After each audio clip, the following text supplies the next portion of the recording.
আমরা জানি দীঘা মানেই সমুদ্র, কিন্তু এখন শুধু সমুদ্র নয়, সঙ্গে জগন্নাথ মন্দিরও আছে।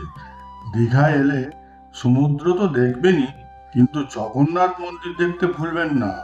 অবশ্যই সন্ধ্যার পর মন্দিরের আলোগুলো জ্বললে মন্দিরটি এত সুন্দর দেখায়, যেটা মনকে ছুঁয়ে যায়। সবাই বলুন জয় জগন্নাথ, জয় জগন্নাথ।